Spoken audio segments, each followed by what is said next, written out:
A very good evening to you, ladies and gents, and welcome back to the Q8 Pilot channel. It is 1700 Zulu, 2000 hours local time here in Kuwait City. Welcome, chat. Glad to have you guys with me. The CRJ-700/900 by Deltawings has been one of the most requested aircraft for me to do a review on. And so today, that's exactly what we're going to be doing. We are currently situated at Ronald Reagan Regional Airport in the United States, and we're going to be heading over to, let's take a quick plan to Charlotte Douglas International. And it should be a short flight, but it should be sufficient for us to put this aircraft to the test. I have had this aircraft for quite some time. Interestingly enough, the last update on this aircraft has been on the in 2024. So it hasn't probably taken advantage of all the latest and greatest from X-Plane 12, but we're going to give it a fair review today.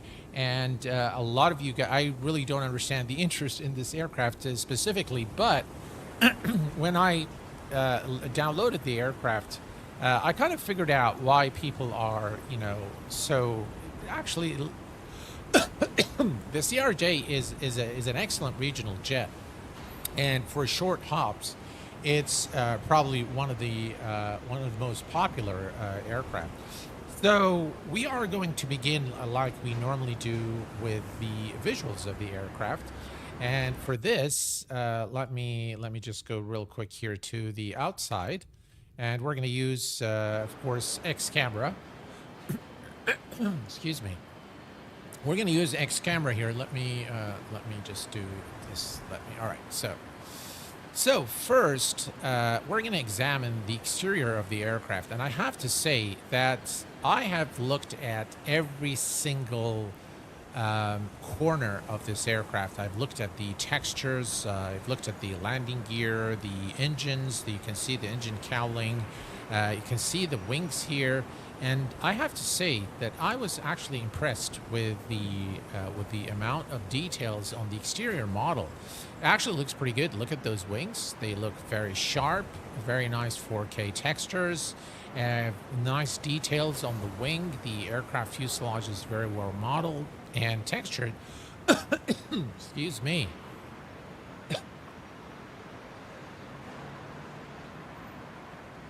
And we can see also the details there, the text on the engines there. Very nice reflections as well here. Let me just zoom in so you guys can see again the amount of details. So texture-wise, exterior modeling is quite nice. I really like what they've done with this aircraft from the exterior perspective. Now, hopping into the cockpit, you'll see that the cockpit is actually not bad. Now, this aircraft cost $50, $49.95. So I expect the very best of everything. The texturing is actually done very well on this CRJ. You can see here very sharp textures. The overhead panel is not as good as the rest of the aircraft, but some nice details as well there. Some scratches on the panel here. You can see that this is probably not done very well, but it serves the purpose, I suppose. But the cockpit, the actual cockpit, overall, I think looks pretty good. The colors are nice. Some areas are better than others. You've got the armors there you can move. I don't know what that bag is doing there, but it looks like a metal bag. The seats are not all that great, but again, this is X-Plane. This is not Microsoft Flight Sim, so we can't really expect to see, although I have seen some really much better textured seats. The passenger cabin, for those of you who like passenger cabins, is definitely modeled and definitely looks pretty good. Again, not the highest quality possible, but for a $50 aircraft, I think this is very, very reasonable. Again, you can see here the seats. I think they're actually pretty good. So I would rate the exterior from 5 possible points. I would probably give it a 3.5, and I would give the passenger cabin a 3, and I'll give the cockpit actually a 4. because I really think it does look very good. The texturing, the overall texturing, the panel work, quite sharp, very, very nice looking, very representative of the CRJ. So all in all, I think from the texturing perspective, I think it looks good. Here's a quick look again, guys, at the exterior model, so you guys can take a look before we move on. Here you can see again the exterior modeling, the texturing, done really, really well. So now let's talk about the actual functionality of the aircraft. Now this aircraft is equipped with, by the way, this aircraft was developed by two developers, by AD Simulation and Deltawings Simulation. So two developers have collaborated on the development of this aircraft. So the electronic flight bag is where it gets a little interesting. Now here you've got the handling of the doors. You can see that the interface is quite dated. Let me just give you a better view here. Let me just zoom in. I think this way is better. Yeah. So the door handling is there, so you can just click on these spots to open the doors. We can click here to set cold and dark, ready to taxi, use external power, so you can connect the GPU. This is where we set our passengers. We set our fuel here. And then you've got some settings here, normal glass or tinted glass. Again, let me just show you what this means. So this is normal glass.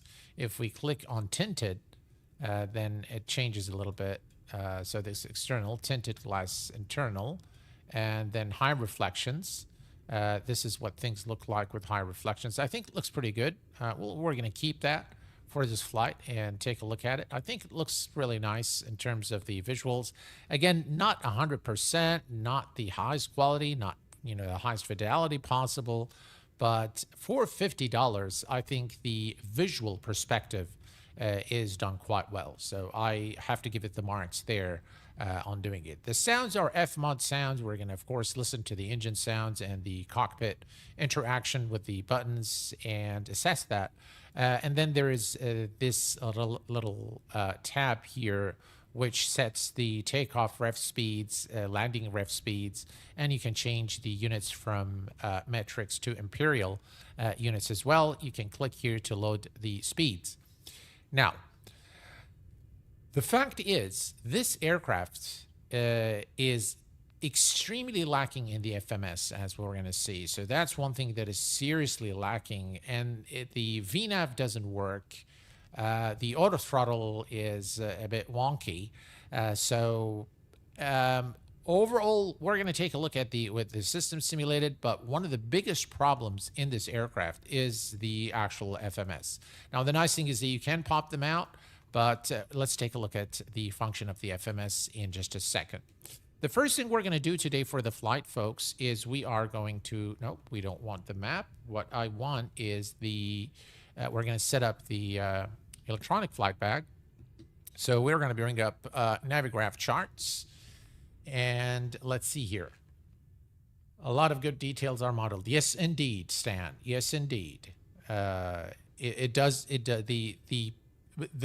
problem is a lot of inops. So everything is visually done very well, but a lot of the things don't work. We're going to take a look at that in a second. Let's go back to the beginning here. We're going to go to passengers. We're going to say view sim brief, and we're going to take a look at, let's see, how many passengers we have. We have 78 passengers.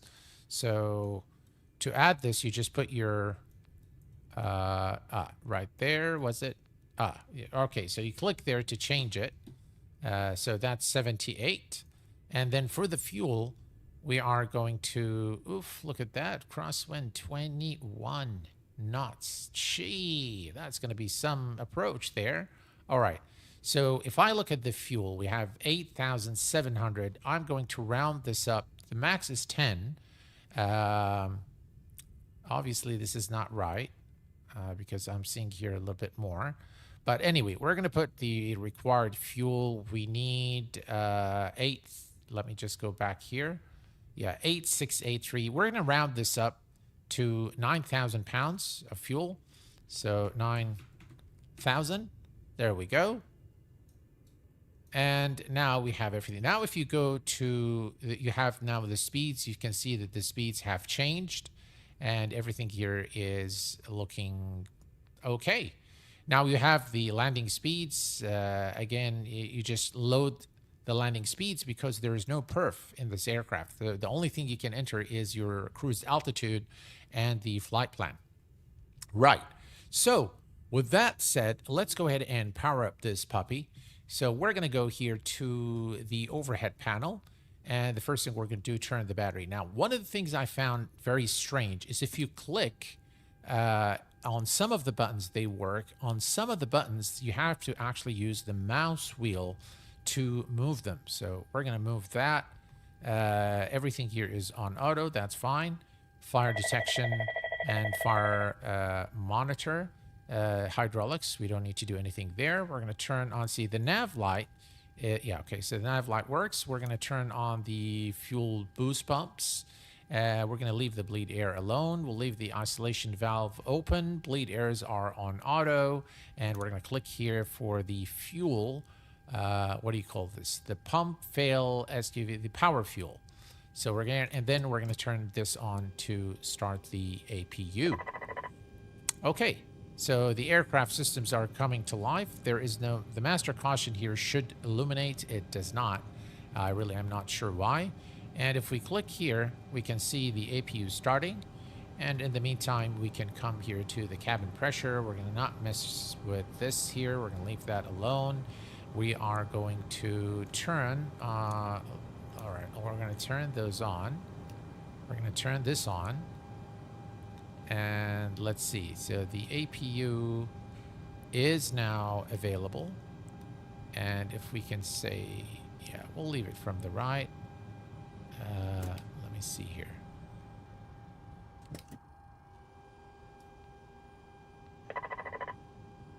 Yeah, okay. The APU is fine. What is this? All right, we'll worry about that later. We're going to turn on the aft cargo air conditioning, and for the wing anti-ice, we'll leave. We can. This doesn't work. We're going to set the windshield. We can test it here, and then we can turn this on to high, on and on. There we go. So these buttons, it's the click spot. So the click spot is a bit strange. Okay. So let's come here and turn on the emergency lights. Those are armed.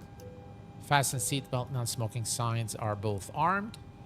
And now we are ready to start programming the FMC. Okay.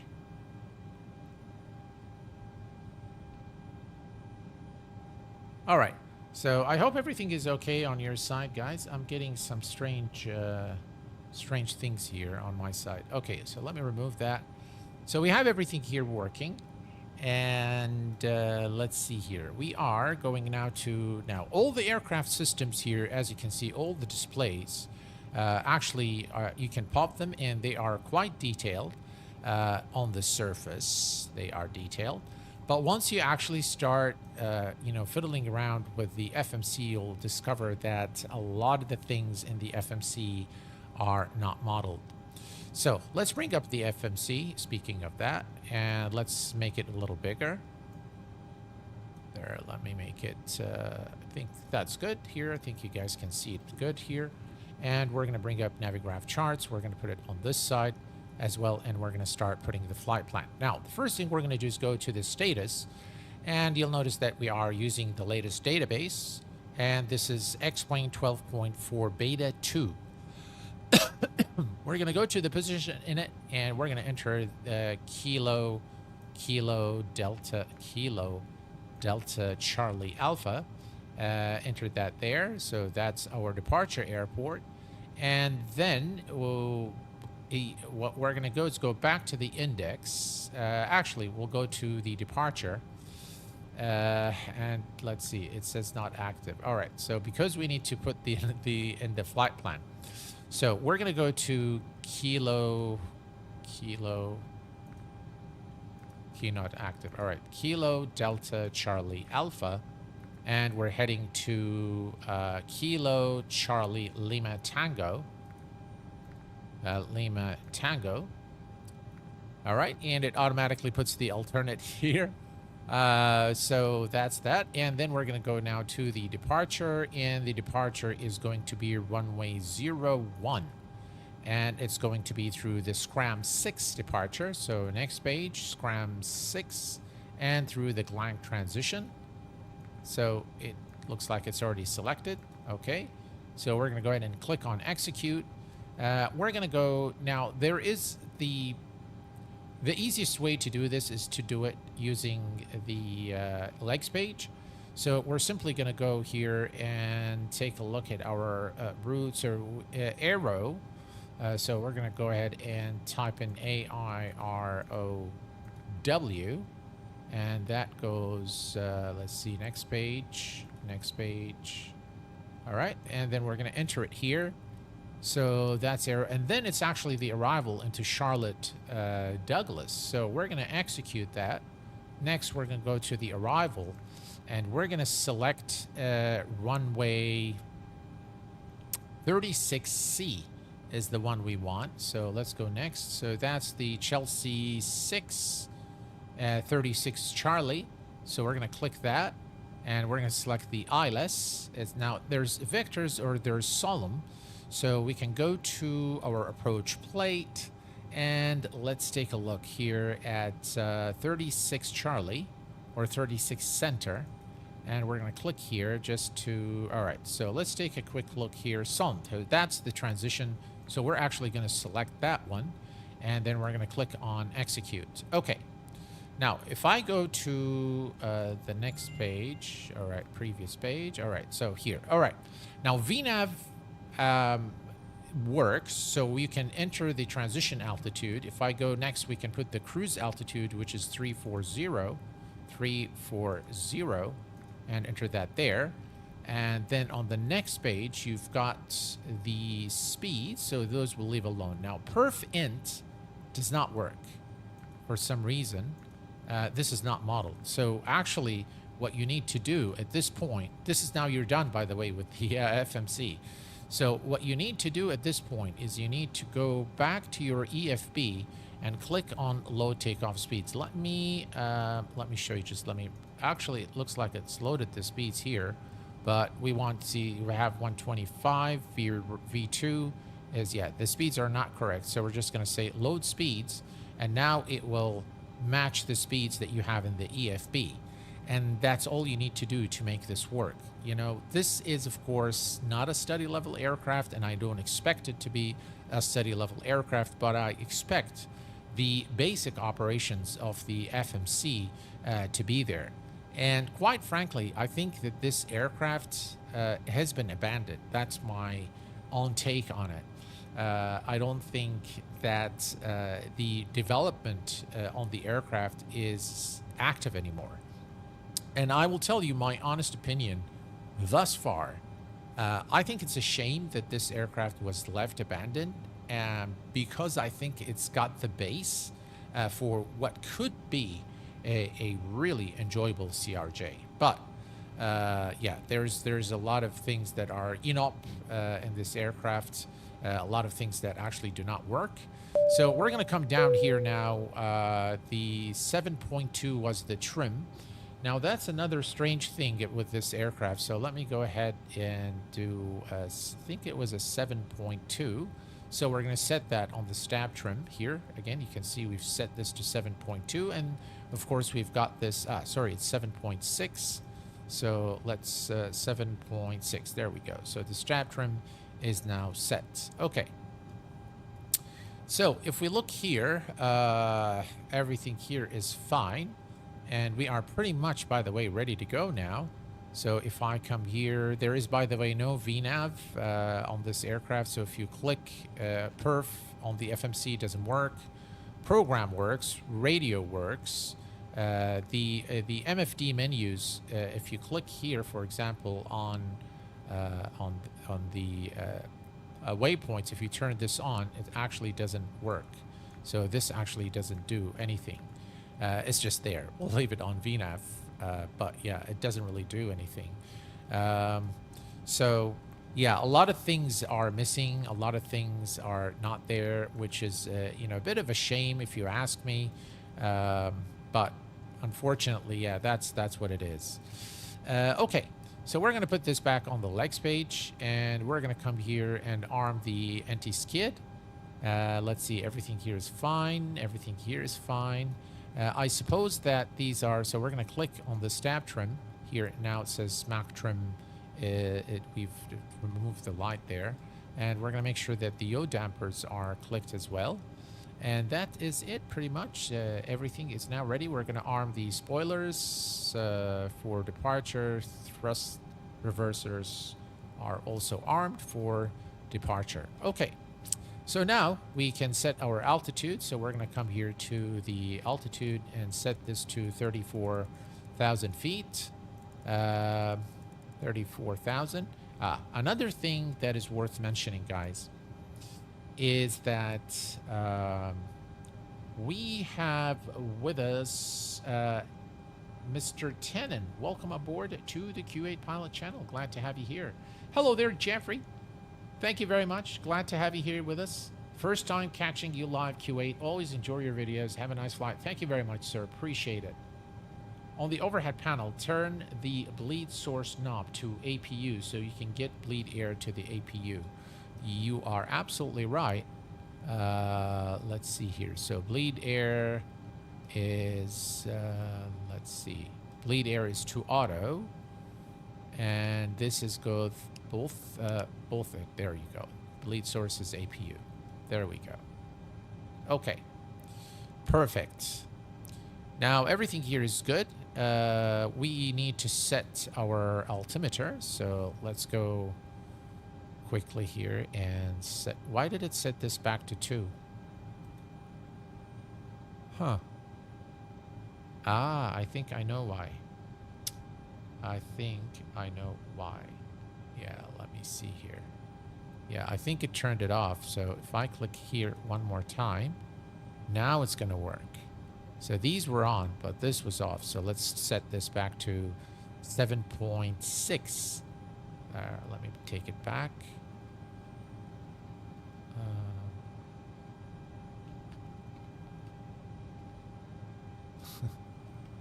Why is it not going back? They're both going up. That's not right. There we go. Okay, 7.6. Okay. All right. So we're going to take the altimeter. So let's go back to flights. Ronald Reagan, Washington National Airport. 29901 is the altimeter. And we're going to set that here. So we're going to come here. We're going to make sure the nav source is set to FMS1, which is set already. And this is in, so 29901 is set. And we'll do the same thing on the first officer's side. Let's see here. Right, there we go. 29901. There we go. Perfect. All right. So all is set here, guys. And we are now ready to go. Okay. Let's turn on our beacon lights. This is nose light. So beacon light. Again, you have to fight for the, you know, you have to fight for the click spot. So the easiest way is to use your mouse wheel. Yeah. What is this button here? Oxygen bottle. Okay. And it's just there. All right. So that's fine. Now, a lot of these switches, actually you can click them, but they don't do much. Yeah. Okay. All right. So everything here is configured now, and we are ready to go. We are going to start the engines and just taxi straight out of a position. So I'm going to go ahead and start the engines. We are going to come here and we're going to set this. We'll leave the bleed air. Everything here is good. Okay, so we're going to go to engine continuous and we're going to start with the right engine. And there we go. And now the right engine is spooling up, as you can see here.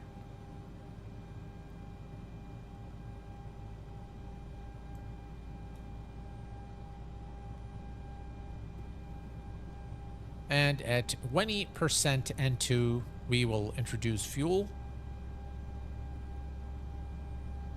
All right, almost there. 20%. We're going to come here, click that, move the thrust lever, and now we have the engine starting. Let's switch to the outside.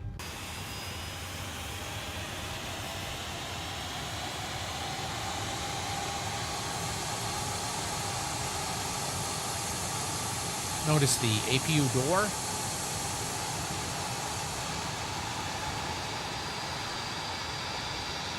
Yeah, I mean, the sounds are okay. The engine sounds are okay. I really like the aircraft, though. I think the visuals of the aircraft are done quite nicely. The beacon light is a bit too much, so it's a bit exaggerated there. All right, let's go ahead and start the second engine. So we're going to click here for the left engine. Press and hold until the start button illuminates, and then we're good. Okay, so I'm wondering if chat is working.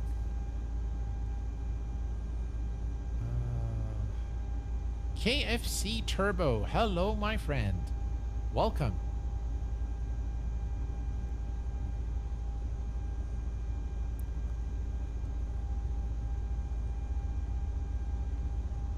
Why are hydraulics still off? Actually, the hydraulics are, yeah, they should be on. So let's put them on, auto, and auto. You are absolutely right. Okay. So now a engine is coming on, and everything is looking in a tip-top shape for the flight. Let me just set this here so I can see what's going on. Okay. Perfect. So now all is good. And the aircraft is ready to go. I think the flight directors are on. We're going to change this, though, to the format we want. There we go. We want that one. And if you can see here, there is a interception. So we need to intercept for revage. So what I'll do is connect this here and execute that.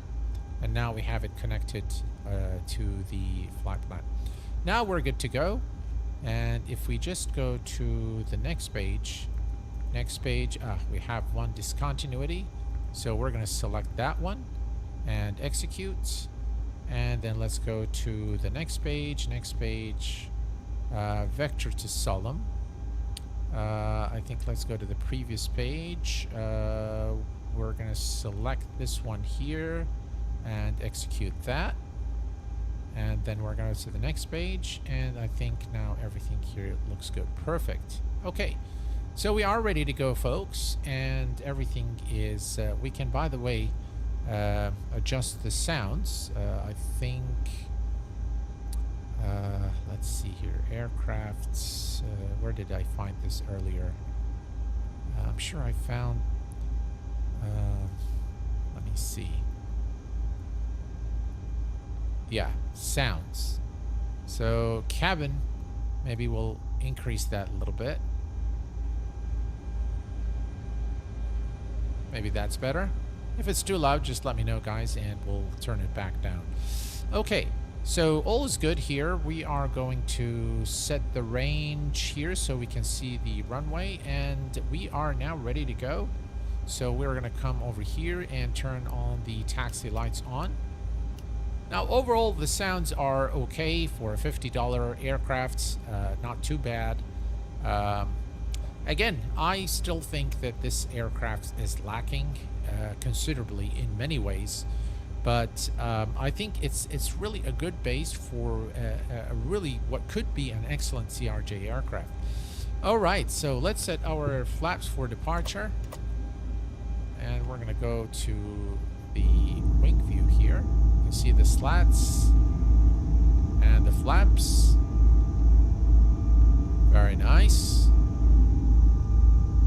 The texturing is actually done very well. Some imperfections in some places, but again, for $50, I think it's very well done. Okay, folks, we are ready to go. So parking brake off, and let's go. We'll give it a little power here.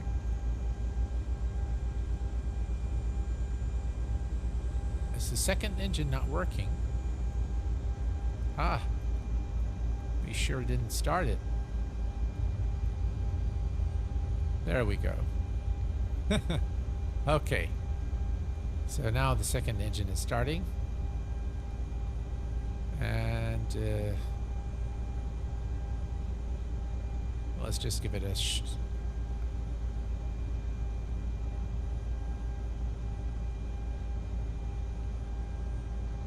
I think the engine has shut down. I think we need to start it again.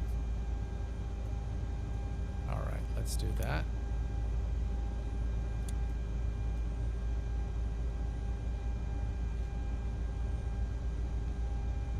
All right, now it should work.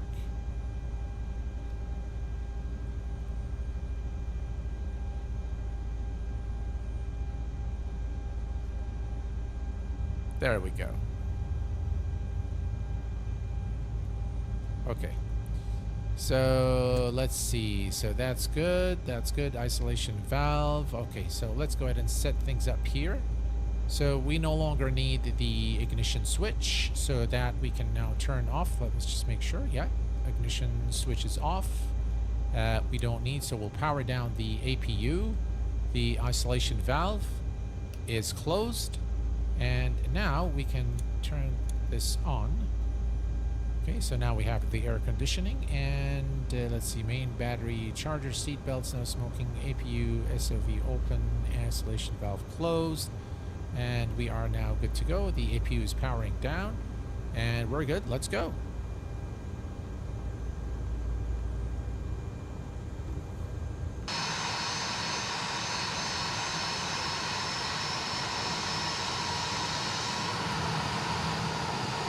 The lights are quite nice.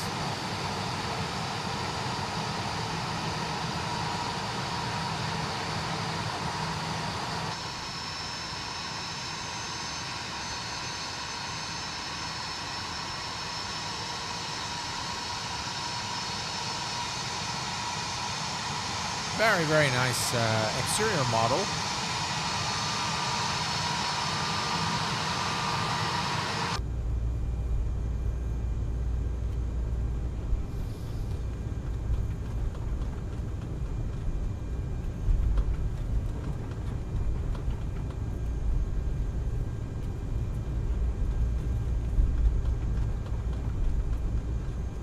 Right, taxiway Kilo.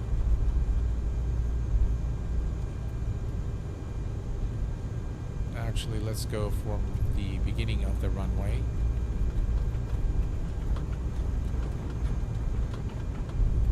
Looks like it's going to be a darker arrival today into Charlotte.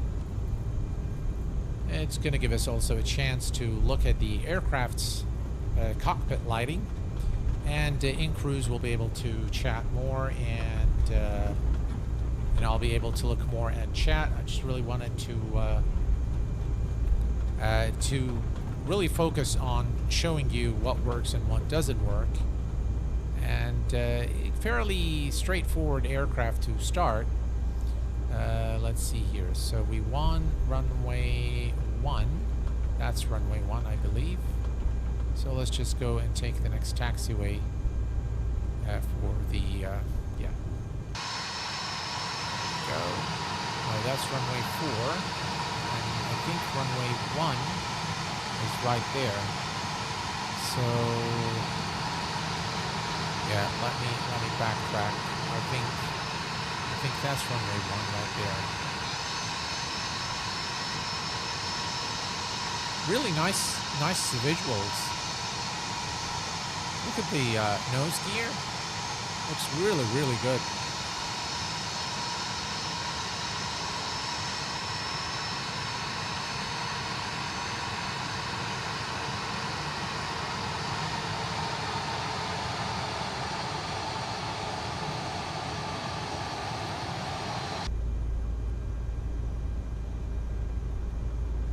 Okay.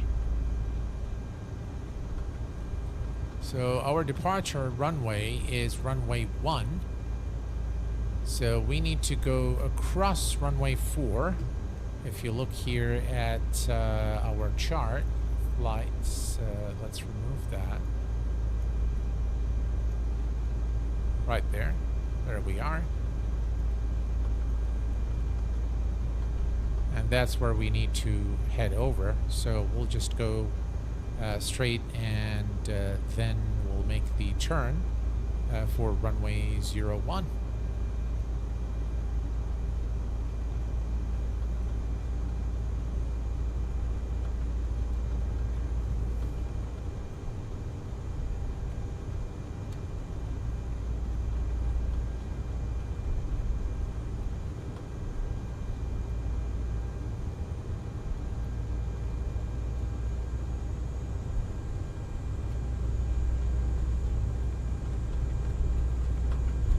Okay.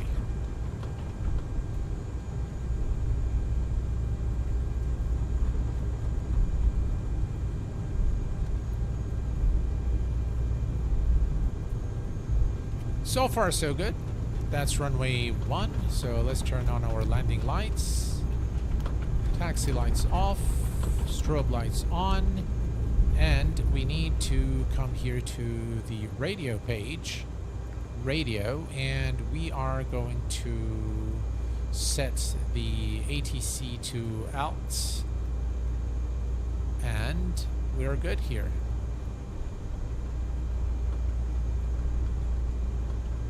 Should do a CRJ fly out of into my local 99 CRJ.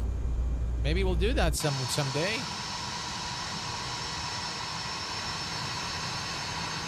Right, let's line up.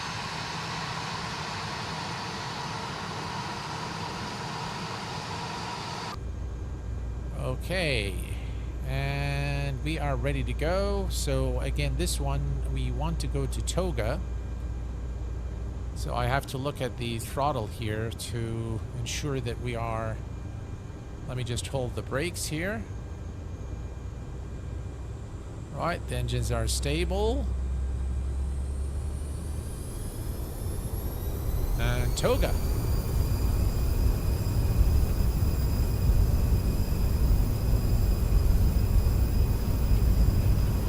Rotation speed 124.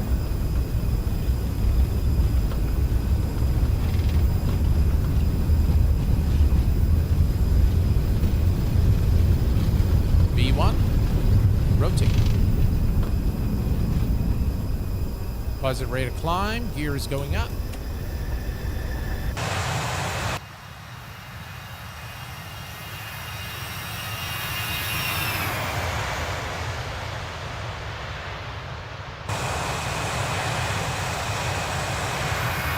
I couldn't resist. This is a beautiful departure.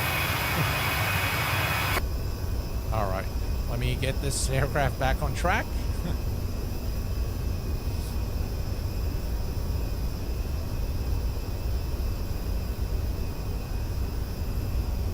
All right, and we're gonna go to climb.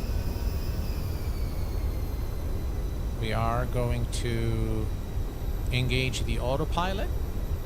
We're going to go to nav.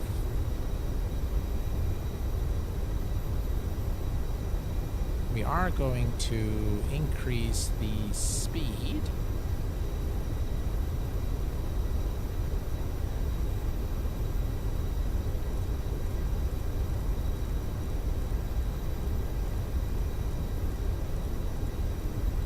To 250 knots. There we go, 250. So let me go here to the legs page. That should be at 220.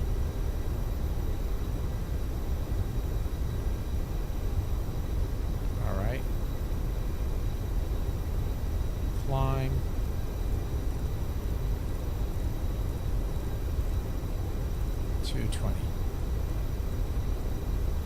Okay, there we go.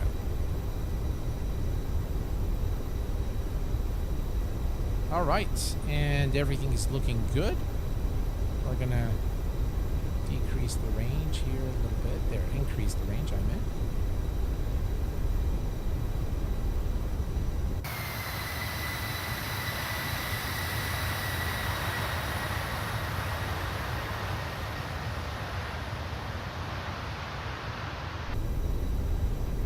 All right, and we are doing just fine.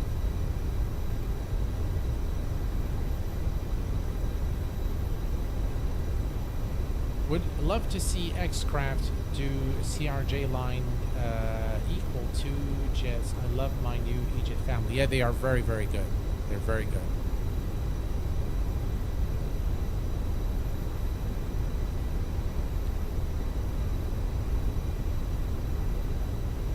Okay, everything is good here. And maybe we can go to vertical speed.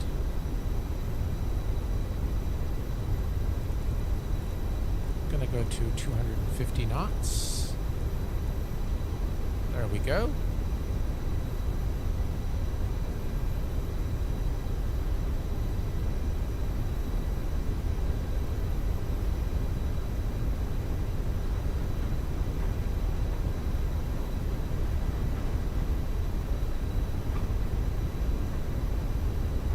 And we should now start climbing again.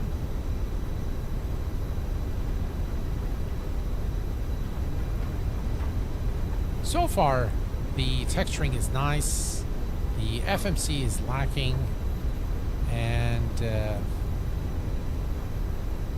yeah, it doesn't look like the auto throttle does what it's supposed to do.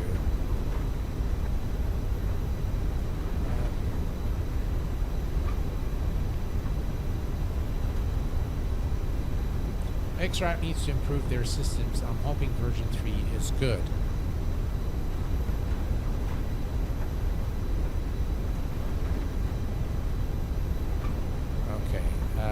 The climb is, so let me go to vertical speed,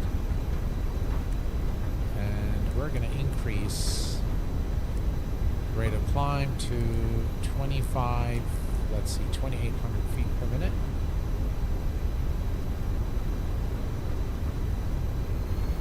And I'm just going to give it full throttle because it's just not doing what it's supposed to do. Ah!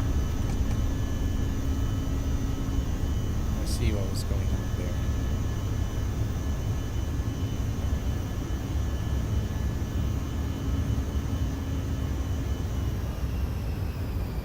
Let's see if that works now. Go to climb mode. And let's go to... let's keep it there. Okay.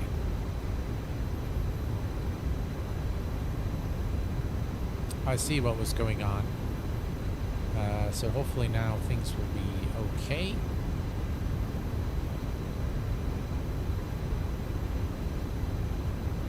Let's bring up some lights.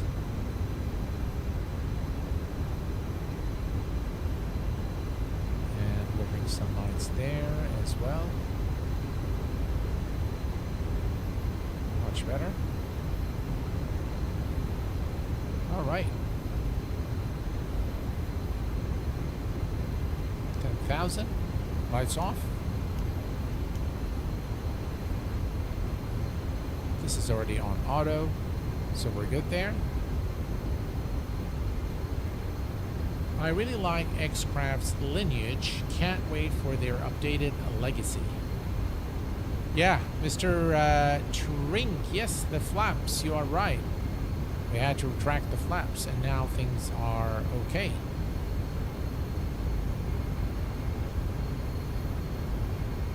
Right, we're passing 10,000 feet now. All's looking good. So the sounds are okay. They're not wow. Again, I would expect better at $50. They are FMOD sounds, but I think they need a little bit more work. I very much doubt that there is any updates going on right now on this aircraft, but definitely would love to see, would love to see this aircraft get some updates, because I think it's really a good base. Really lacking in terms of the EFB by today's standards. If you, for example, compare this at $50 with some of the Airbus aircraft, which are priced at approximately $50, but they have beautiful texturing, 4K, very crisp. The quality is second to none with Airbus aircraft. And their system modeling is very good. The sounds are exceptional. I think Daniela, who's developed the soundscape for X-Plane, works also with Airbus and has really done a remarkable job on the specific aircraft for X-Plane, for Airbus. So yeah, unfortunately, it's not the case here with with this aircraft. So I'd love to see a little bit more. All right, let me go ahead and turn this off, turn that off, turn that off. What does it say? APU SUV open. Okay, so that is there. And now that is closed. Perfect.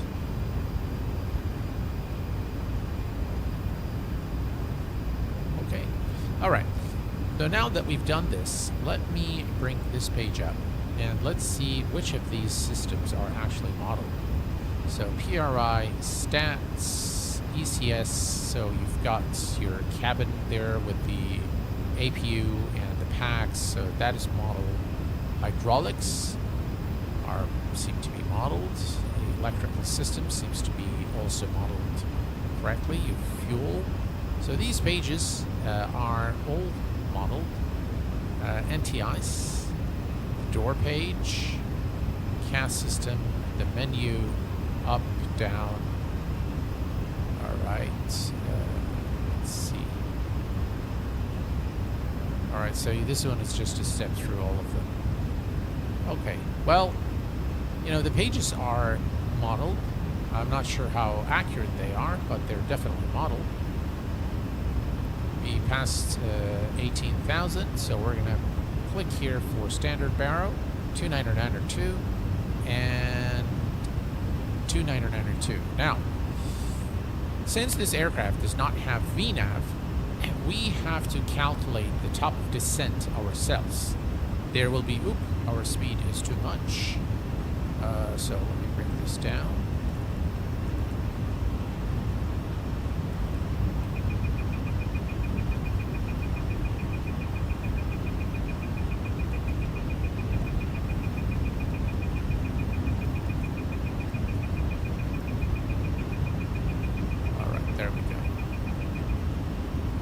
That's better.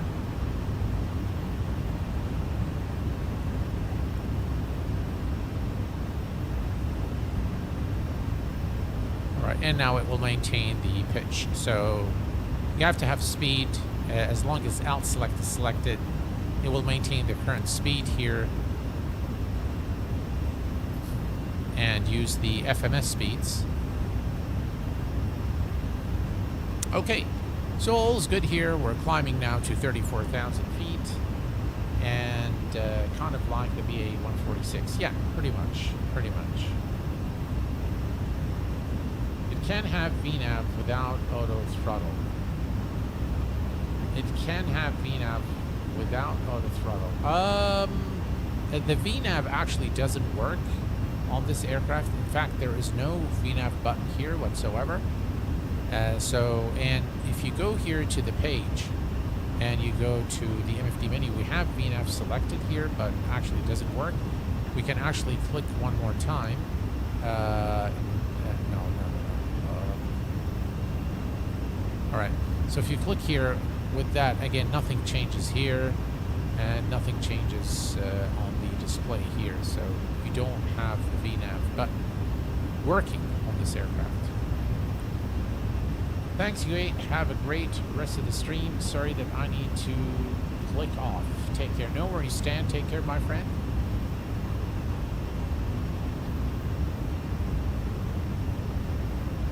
Ariel 1 and nice CRJ-4 X-Plane. Yeah, likewise. Right, so we're almost at 34 now, about 5,000 feet to go.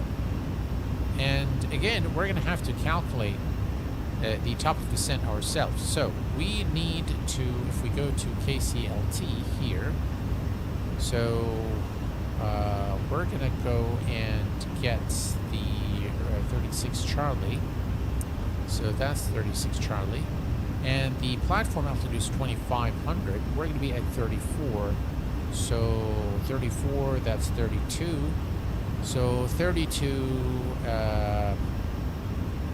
64, 64, and 86. And if we add 10 nautical miles as a cushion, that takes us to about 106 nautical miles. So when we are 106 nautical miles from Charlotte, we will begin our descent. So now we know when we're going to begin the descent, and that's cool. All is good here, and we continue now to climb over to our cruise altitude. Challenger 650 is on a league of its own. Absolutely. Absolutely. Challenger 650 is a good CRJ altitude. It is just the best aircraft ever created for flight sim. It's amazing. Well, yesterday I did a mistake with the 737-700, and I couldn't use LNAV or V-NAV, so I just went with heading and level change. Ooh, that's painful. XP needs more quality aircraft devs. It's such a great sim platform. I've been using it for years and really helped me when going through my own flight training. Well, see, Jeffrey, I agree with you. There are very few developers left developing for X-Plane. The ones that are there are quite good, but unfortunately, there is definitely a lack of good developers for X-Plane. That is a fact.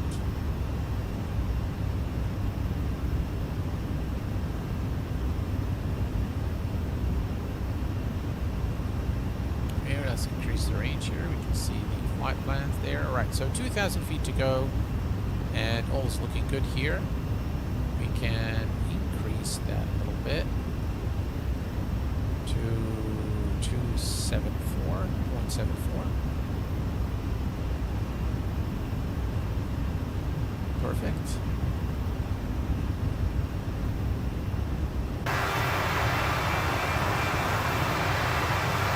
How about that?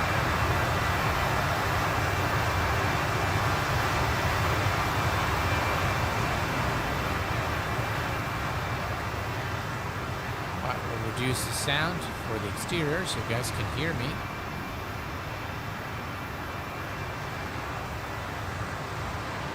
Wow, X-Plane is starting to look really, really good.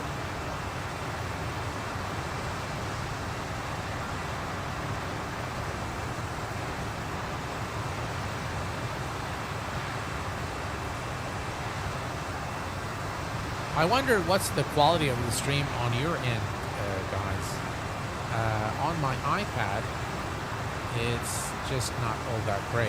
So I'm wondering if that's what it looks like on your side. My iPad is dated anyway. Hello, Q8. Are you using smooth motion? Yes. Nice exterior, but got to have those systems. Looking fine in Spain. All right, perfect.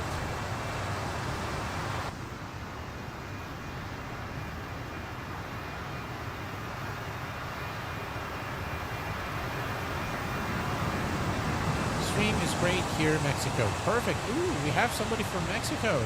Hola, my friend. How are you?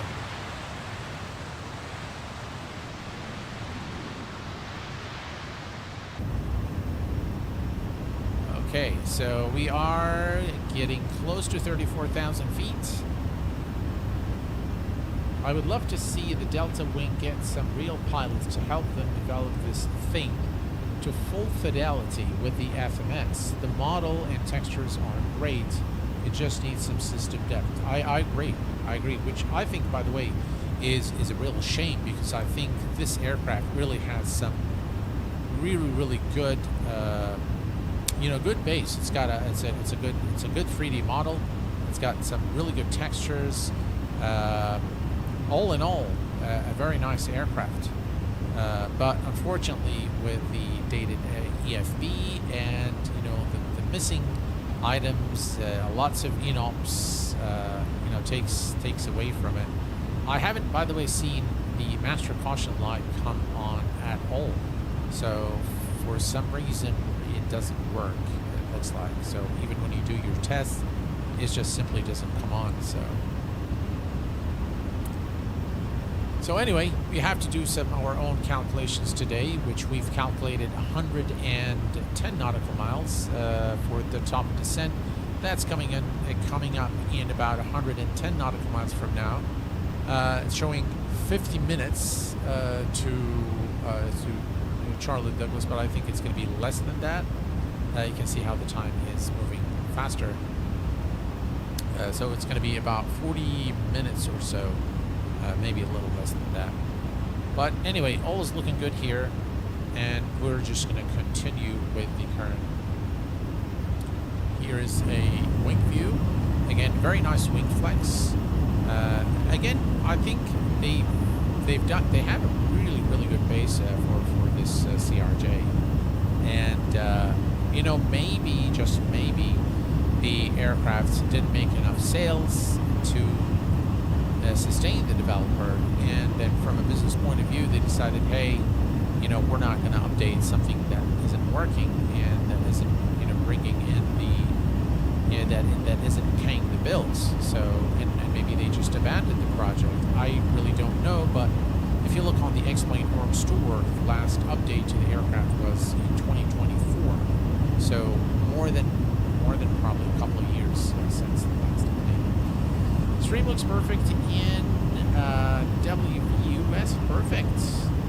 Thank you very much. I appreciate it. Thanks for the confirmation, guys. Just really wanted to know. The engine sound is too high, is it? Okay, let's figure this out.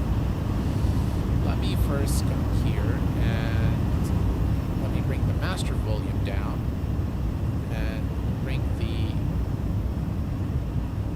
There we go. Okay, maybe that's better, guys.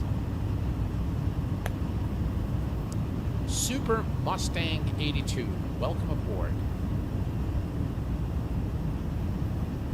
Really nice wing flex, really nice wing textures. I think overall this really looks like a really cool aircraft. But again, there is no depth of system simulation. Other than that, I think, yeah, I would love to see the developer, you know, bring in an updated version and start working on some of the systems, because I think it really does have the potential. So if you ask me, Q8, do you recommend this aircraft? Well, I will say this, at $50, it's lacking a lot of things, but it's got the base model, and it's got, you know, the reasonable texturing, reasonable sounds. It's a CRJ, so if you like CRJ and you really want one, it's probably the only one available. There is the 900 variant as well from the same developer. So it's very hard for me to give a verdict on this one. At one end, I would love to support the developer.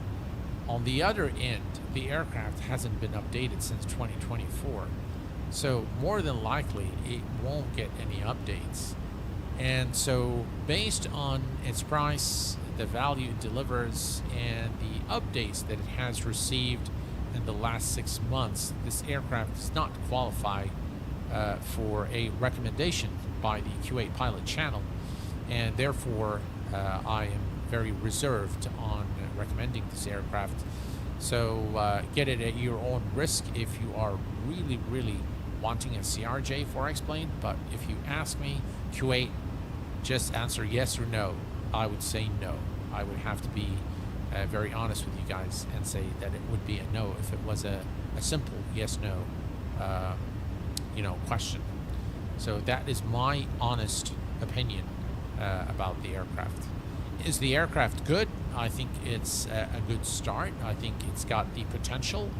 Is it in a state where it is worth $50? Well, it's got a lot of unfinished business.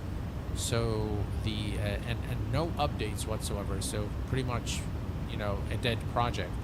So for those reasons, I think I would recommend against an investment in this aircraft, and you can spend your $50 somewhere else.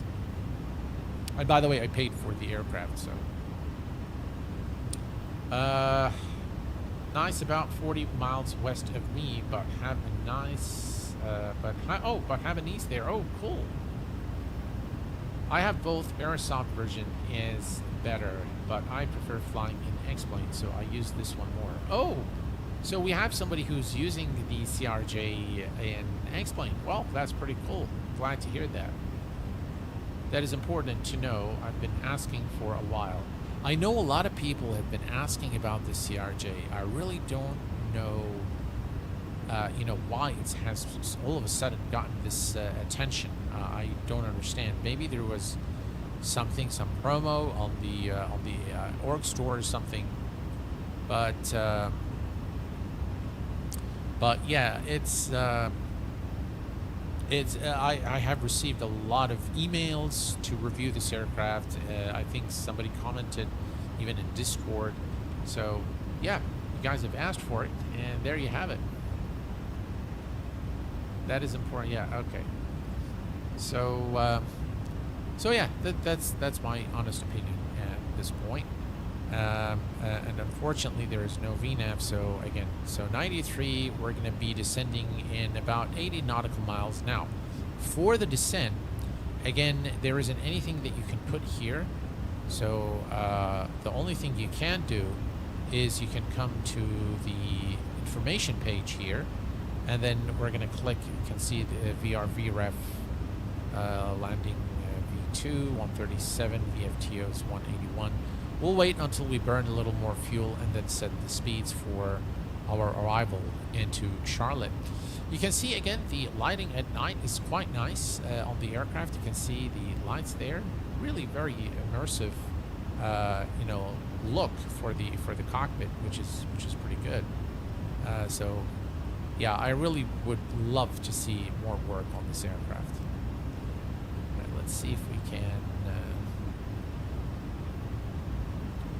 Display.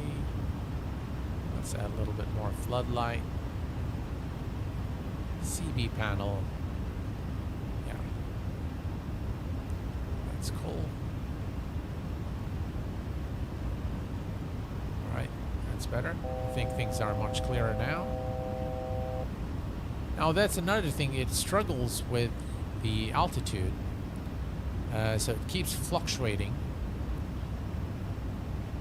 Would be great if we get dedicated high-fidelity avionics suite developed for this sim. ProLine 21 Fusion, Addon, Garmin 3000, so developers can just plug these models in their planes. That actually is a really good idea. Yeah, and I would love to see more developers collaborate together. Wow, look at the sky color in X-Plane, guys. Very, very nice.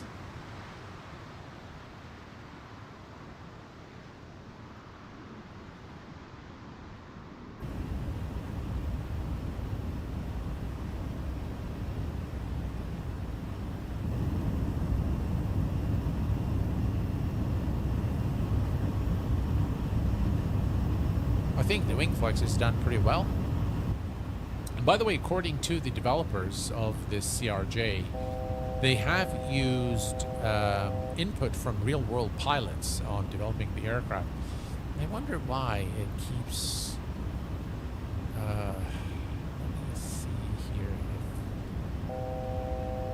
Yeah, the speed is fine, but it has a problem holding the altitude for some reason. So it keeps fluctuating. You can see alt select keeps blinking there.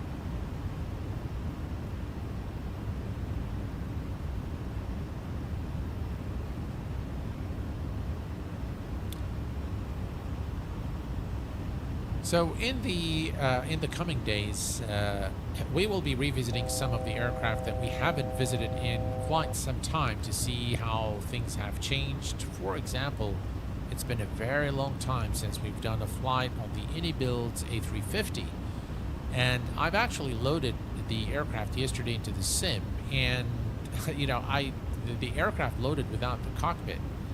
A little bit of research, and I figured that the packs were actually causing the issue, not the packs of the aircraft, but the the livery packs for the custom packs were the culprit. So when I uninstalled them, everything went back to normal.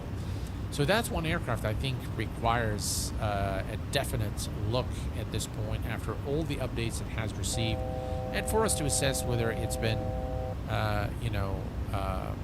whether it's been improved, whether performance has been optimized. Those are things I think we'll explore in our next video or stream. Sim Crash Flyer, no worries, my friend. Thank you for being here and for watching. Thanks for seeing. I think I did good passing on this one.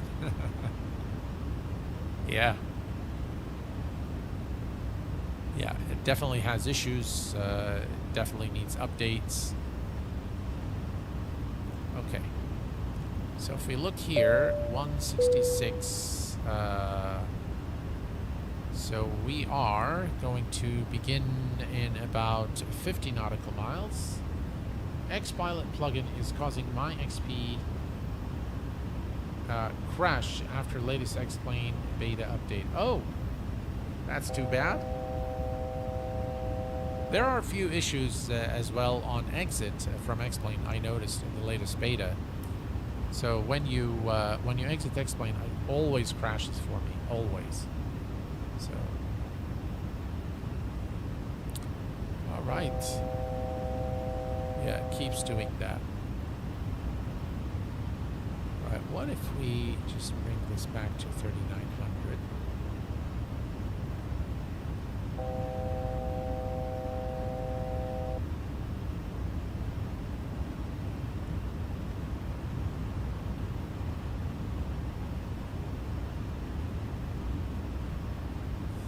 Yeah, I really am not sure why it keeps doing that.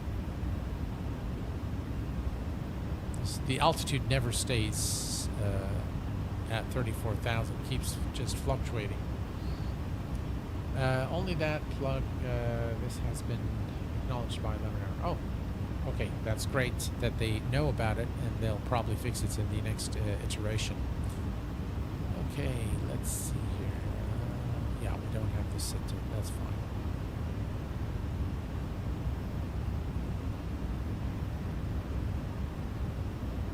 Let's do a quick flyby here.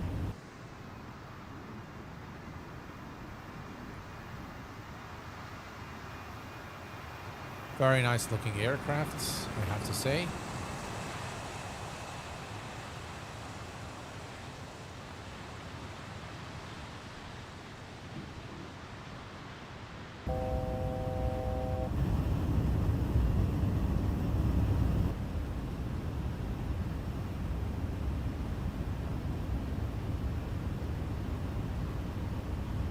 So, what X-Plane aircraft should we fly next, guys? If we decide to fly X-Plane again, today is Sunday, so maybe on Thursday we'll do a flight, or maybe Wednesday or Thursday, I'm not sure, depending on, how tired I am. But what aircraft would you like me to fly next? Maybe take a look at another look at the Fly JSIM or the Fearless 747. Then we've got the Flight Factor 777. Then we've got a number of some GA aircraft, great PC-12. Gotcha. Yeah, I think we are due for a GA flight in X-Plane. I think it's been a while. There is the Captain Iceman series aircraft, which are really the Seminole and the Piper. I can't remember the other aircraft, but both are great. We have with us Mr. Roy Gagnon. Roy, welcome to the Q8 Pilot channel. Jafar 356 Q400. Okay, Sim Crash Flyer wants the Q400 as well. All right. Okay. Well, I'll tell you what. Maybe we'll do the Q400, and then we'll do maybe like the Airfoil Labs King Air, or one of the GA aircrafts in a shorter flight. maybe somewhere in the Nordics. Yeah, let me do that. We'll do the Fly JSON. Guys, by the way, received an update since our last stream. And then we'll do a general aviation aircraft. We'll pick something nice. There is a new business jet by V. Oh, that's right. Looks fun. Not so many videos on YouTube. You know what? I think that's what we should do next, guys. Because I've been eyeing that V-Sky Labs. Now, V-Sky Labs, this is a departure for them. I've seen the aircraft. I haven't purchased the aircraft yet. And I normally buy all of their aircraft because they're just so much fun, highly experimental. And this, the citation by the V-Sky Labs is quite a departure from what they're accustomed to doing. So this is more of a, you know, they always create smaller general aviation aircraft. They are very focused on flight model. So V-Sky Labs, there is nothing that I purchased from them that I wasn't happy with. So great developer, by the way, for X-Plane. I know they're probably, I don't mention them much because I tend to forget something that has been happening a little too frequently these days. But yeah, let's just keep an eye there on the mileage, on the nautical miles. So 133, another 20 nautical miles. We'll begin the descent. But again, Q8, your honesty is so valued, and you are the gold standard in all things. Oh, thank you so much. I really appreciate that. That's very kind of you. Thank you, sir. Thank you. Very much appreciate that. Great. I love it. These developers need to get the message that half users will not be rewarded with a coin. Yeah. CIS, Seminole, and Seneca. Yeah, thank you, Flybride. Thank you very much. You guys are much better than me in remembering. Yeah. There is a Zebo, like free community high quality mod for the King Air C90B Evo G1000. You know, I think I've taken a look. I've seen that aircraft. Maybe I'll look for it. And maybe it's not a bad idea to try those aircraft as well. So yeah, I think I think plenty to go on for. So thank you very much, guys, for the inspiration. I'll think of something that you guys will more than likely, you know, like. Hopefully for our next stream. Hello from beautiful and windy Montana. If we're voting, I love the Caravan, PC-12, and DA-62. Perfect. Thank you for that. I'll make a note of all these aircraft that you guys mentioned, and I will schedule them one after the other. How about that? I think that works.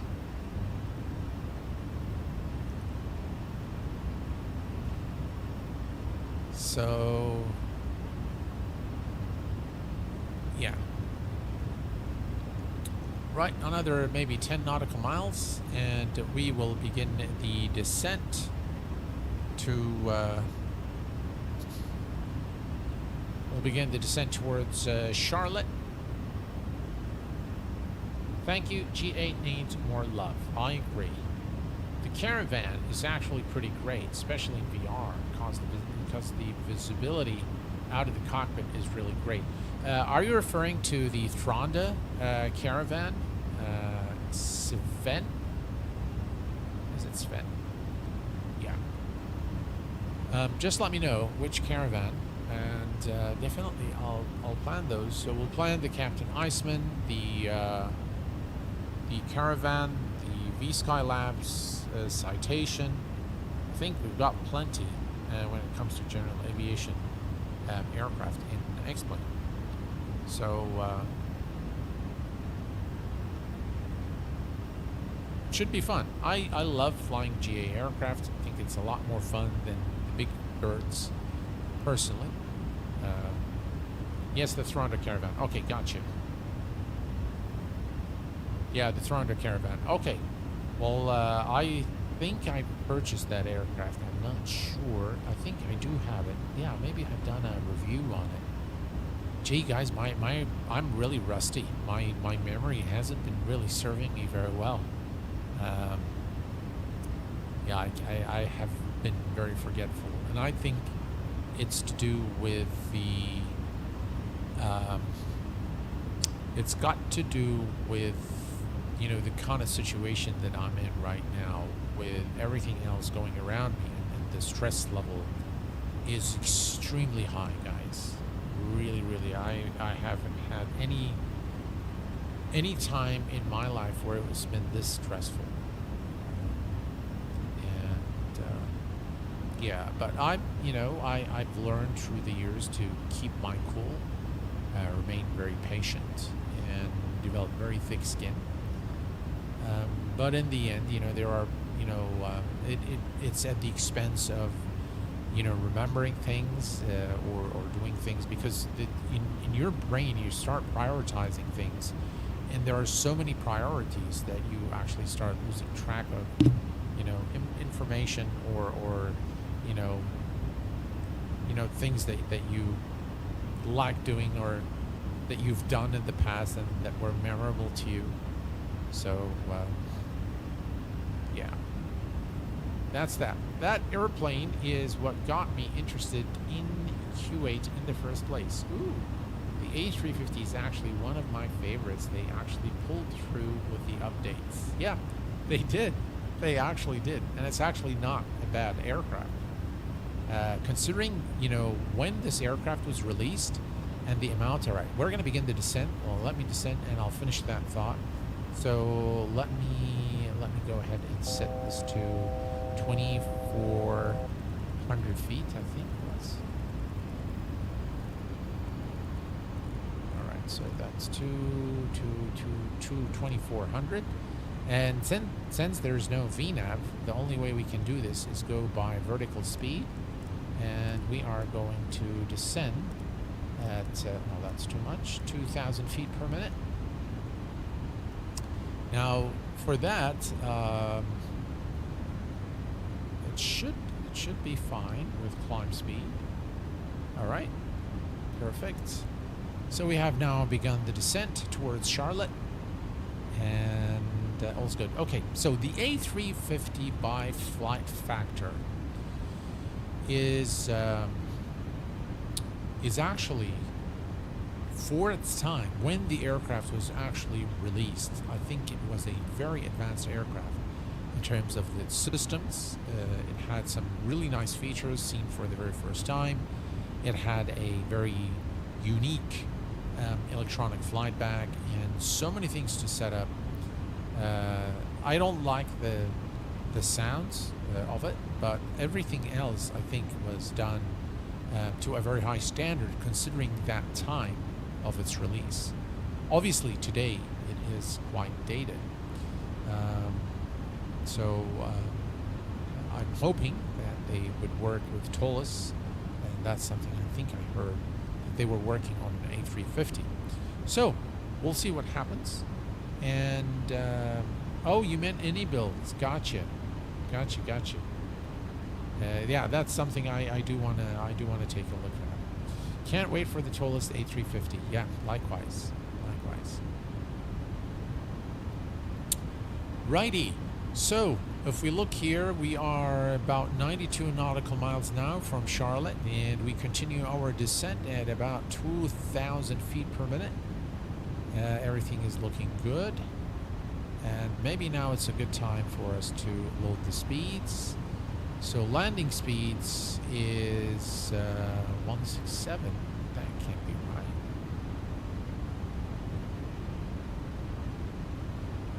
$167. Wow, that's excessive, isn't it? VREF 167.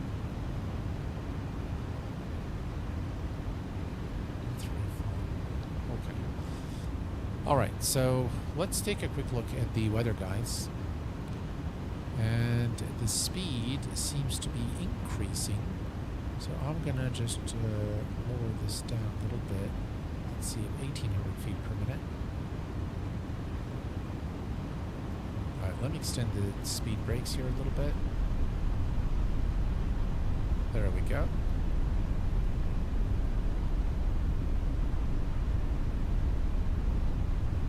All right, let's take a quick look at the winds at our destination. So if we look here, we have 290, 19, gusting to 38 knots. Gee, that's going to be some approach, guys. We've got... that's a lot. There's the wind, guys. Look at that. 290 degrees at 19 knots, gusting to 38 knots. That's enough to make us go around.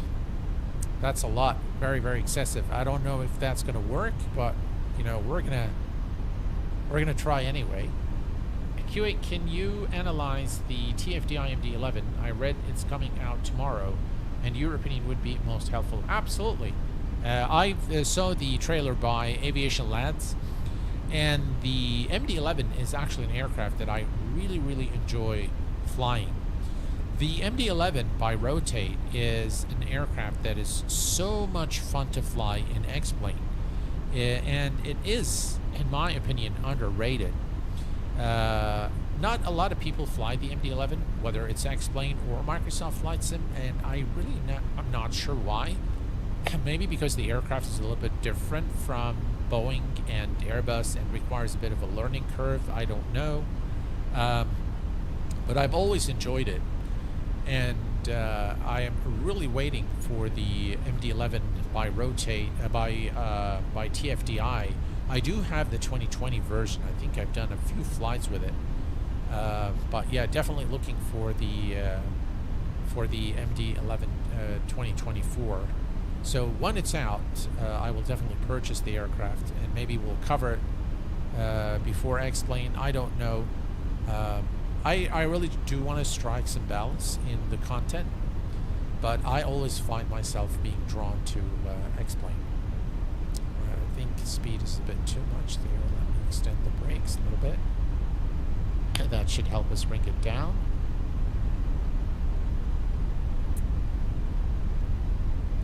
I'm not going to reduce this to... Let me come here.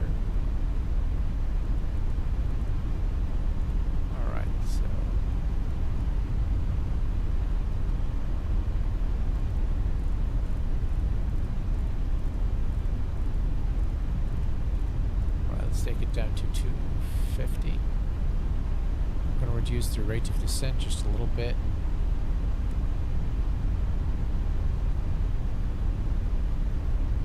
Alright, 1.6. That should help us reduce the speed. We are at the verge of overspeeding the aircraft.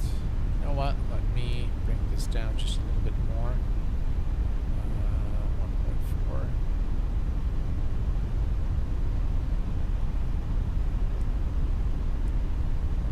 1,000 feet.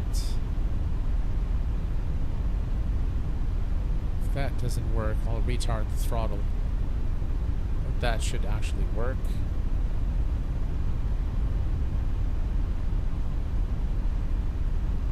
Alright. Let me do the following, guys. That's another problem with this aircraft. I'm going to retard the throttle.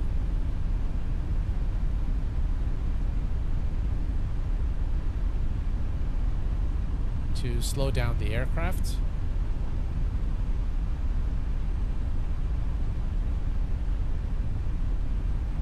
And now we can increase the rate of descent. Right, there we go.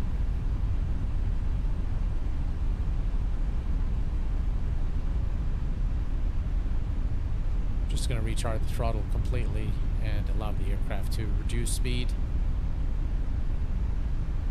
Okay. Reduce your engine power. Yeah.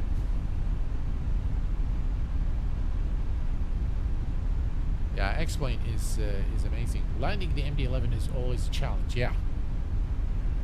Is XP better? Is XP the better sim now? Well, Sim Crash Flyer, I think I have answered this question in excruciating amount of detail in my latest article on the Q8 Pilot website, www.q8pilot.com. I posted the article there, and it's exactly it answers exactly the question that you're asking. And just to cut it short, if you're not interested in reading articles, let me say this, guys, about this ongoing battle of Microsoft's Flight Sim and X-Plane. Now, the two sims, the single most important thing to understand is the core philosophy. And the core philosophy for X-Plane is flight model first. That is the philosophy. They wanted to create a flight simulator that most accurately represents flight physics. And that was their aim, and that's what they actually developed. And for this reason, they used blade element theory in order to simulate accurate physics. The core philosophy for Microsoft Flight Simulator is immersion first philosophy. They wanted the most immersive and visually realistic flight experience. Now, those two philosophies are very different. Now, in X-Plane, the FAA has certified X-Plane as a training platform. And in fact, when you use the X-Plane simulator, the commercial version, of course, you actually can log actual hours. So it counts towards your actual training. But in Microsoft Flight Sim, no, that is not the case. But they have very close relationship, and they've established very close relationship with real aircraft manufacturers to recreate very realistic looking cockpits and very realistic sounds. So they recorded real aircraft sounds from real aircraft in order to bring that immersion level. So the philosophy is very, very different. Things are getting really dark here, so I'm going to just change the time a bit for our arrival because things are getting really, really dark. So yeah, this aircraft seems to be dark, and hey, looks nicer. Yeah, look at that. Wow. So yeah, if you read the if you go through and read the article, I go just in about every aspect of flight simulation, and I provide you with my thoughts, my insight about it. There was really nothing to fight over those two sims. They delivered two very different experiences based on two very different core philosophies, and I think it comes down to what you're looking for. And for this reason, when I like to fly, for example, a VFR flight and just kind of casually and just relax, I normally find myself firing up Microsoft Flight Sim and go fly somewhere where, especially, by the way, places that I've been to in real life. So it's kind of nostalgic that you can go and look at the same buildings and the same points of interest that you've visited. So that's one thing that I find myself doing. I think I'm going to reduce our rate of descent here. Just a sec here, guys. Let me just take this down to about 1.5. But if you're looking for some very high fidelity physics, and you want very accurate flight model, you want to do maybe a training session, just you learn something during your PPL lesson, and you want to come back on the simulator and test this out, X-Plane is your bet. So again, very, very different philosophies, very different use cases for both. And by the way, guys, we got carried away and we forgot to set the altimeter, which is 3010. So let me do that now. Let's see, 310. 310. All right, 310 is set. Okay. Okay, and we'll do the same thing here. We should have done this at 18,000, but we got carried away, I think. So 310, 3010. Perfect. All right. Let's see our speeds. Let me move away from this page and see what's going on here.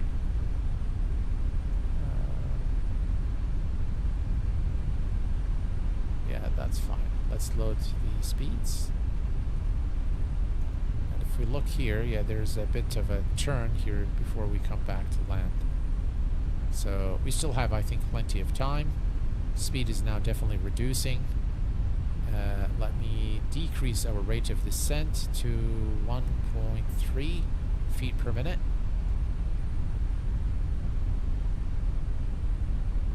That should help us reduce the speed further.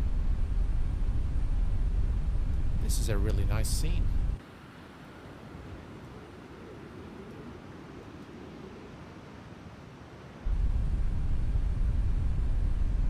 Right, 10,000. Landing lights on.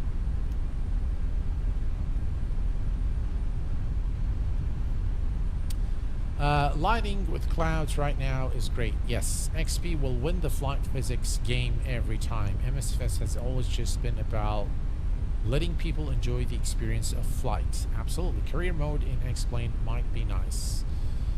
Yes, it might be, although I'm not, I'm not a big fan of any career type of thing. Camera key bindings, user interface, replay, ability to do real pause, etc. X-Plane wins hands down. There are definitely a lot of features in X-Plane that I believe are better implemented than a lot better actually in terms of implementation in Microsoft Flight Sim. But there are things in Microsoft Flight Sim that are also very well done, and in some cases better than X-Plane. All right, let me retard our throttle here a little bit. There we go. Things are looking really, really nice right now in X-Plane. I mean, this looks fantastic.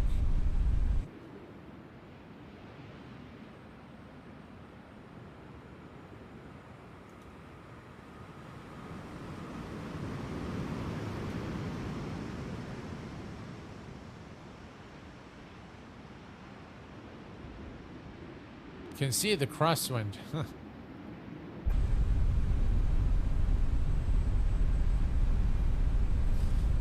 Okay, we're looking good.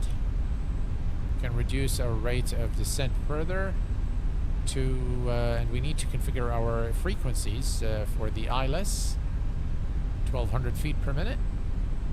Okay, let's bring up our chart here, and let's see, 111.7003. Okay, so let's set those up. We're gonna click here, go to radio, 111.7.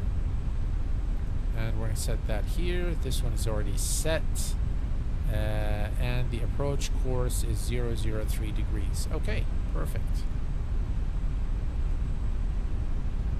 By the way, the approach course is always the heading, or the approach course is always the runway heading.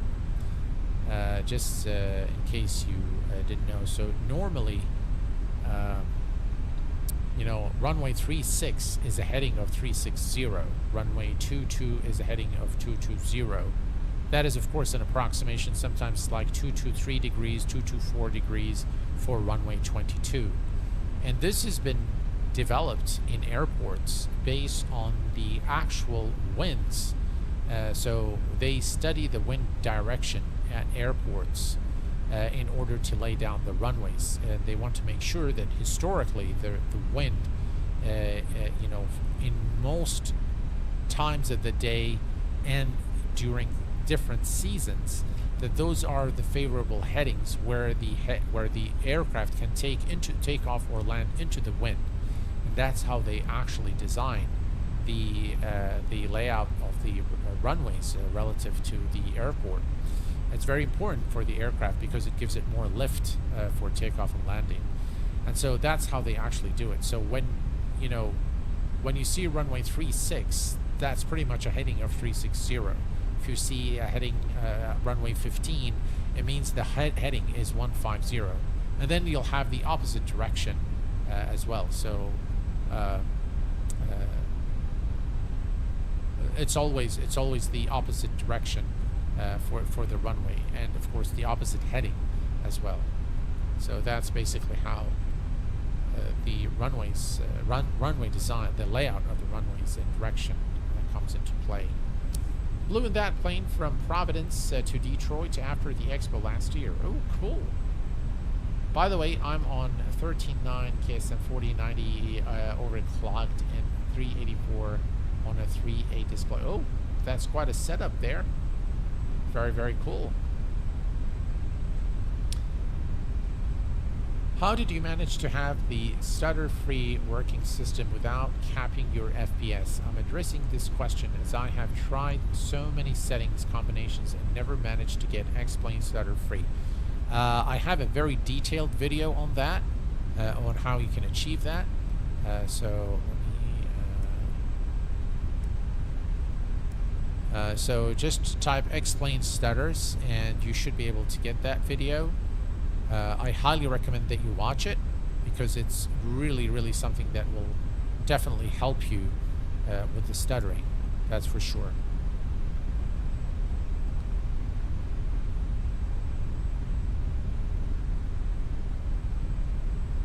All right, we're almost there now, folks. Let me come here and do that. Okay, we have the frequencies configured.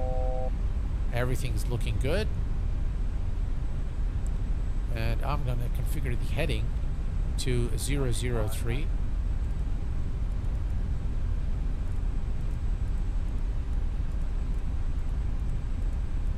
That would be our 003.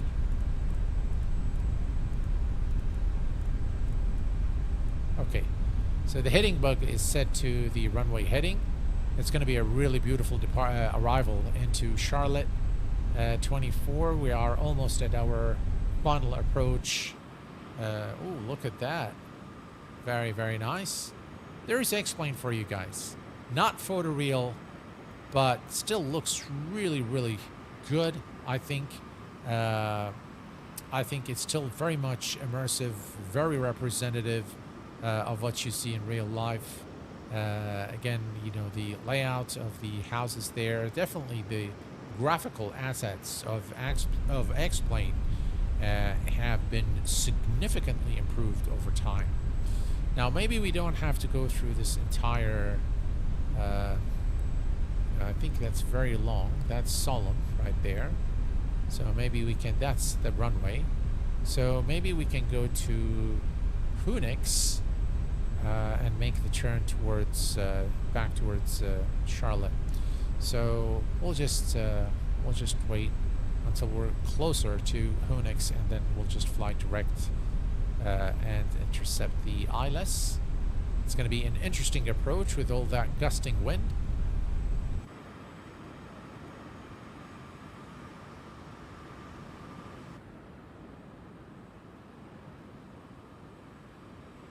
Yeah, X-Plane definitely looks really, really good.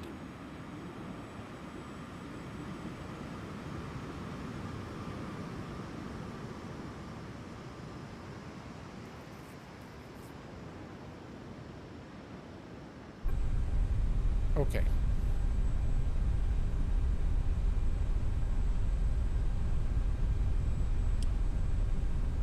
So, what do you guys think of this aircraft? Is it a buy or no buy?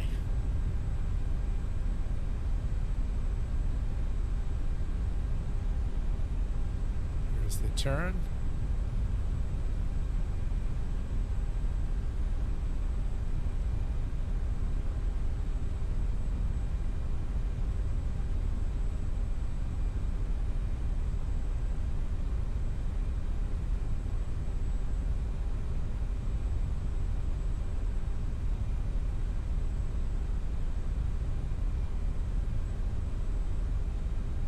Okay. Let me decrease the range here. Sadly, no buy because we have so much better options. That's true.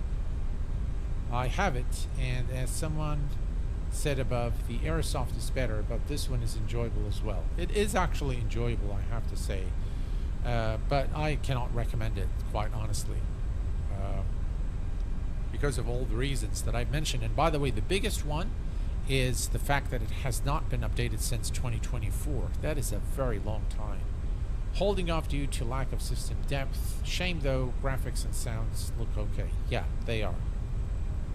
Yeah, this is definitely not an aircraft that I would fly again, because again, you know, I just really, I wanted to show it to you guys because a lot of you have been asking about this aircraft. So now you have it. Okay. So we are at the platform altitude, and the speed, let's see, what is the speed that I've selected here? 250. Okay, actually we go to climb.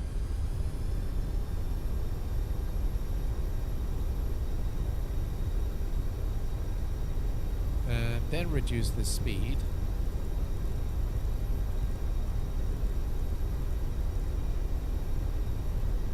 Yeah, it doesn't seem like it's working. So we're just gonna have to do this with the throttles.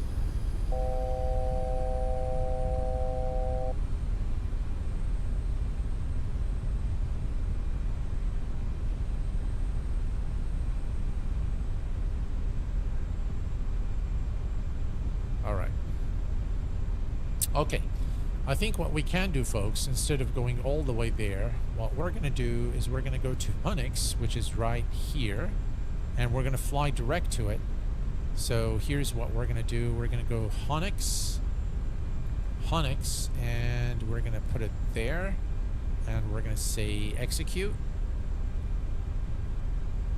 And now we're going to turn direct to Hunix, and we should be able to arrive shortly into our destination, Charlotte Douglas International. Let me ease off on the throttle there.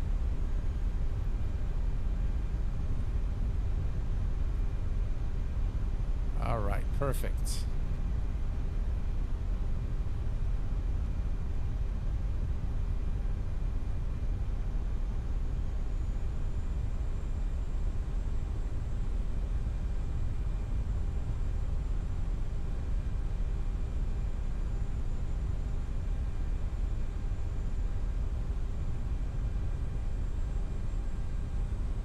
Okay.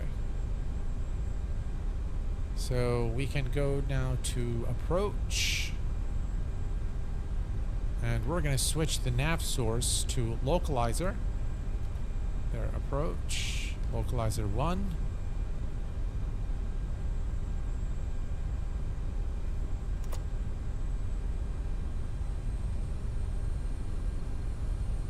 All right, there we go. We'll add a little bit more speed here. And now we should align with the runway. Again, we have very strong gusting winds today. So it's going to be a bit of a rough approach, I think.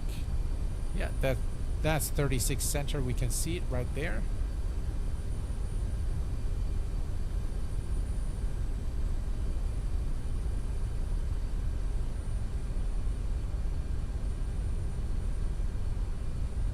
Yeah, we have the runway in sight. Perfect. Hey Sam, I just wanted to thank you for your tutorials. I recently got X-Plane and have been loving it. Thanks for all your hard work. Well, thank you, sir, for your kind words. I really appreciate that. Those who love CRJ could just go and get the CL650 Hot Start, the most immersive CRJ ever. Absolutely. It's amazing.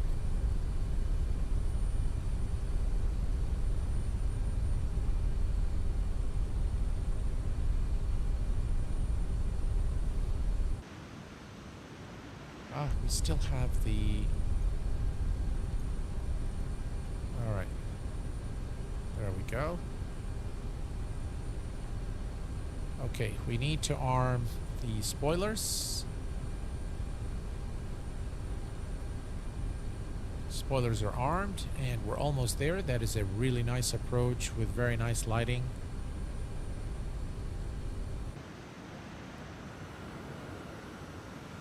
Look at the lights in X-Plane.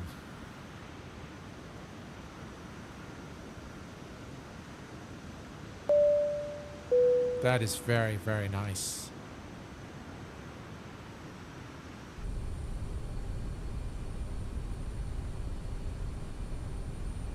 All right, 36 center is in sight. We're looking good. And we're lined up. We need to set the course though. So let me do that real quick.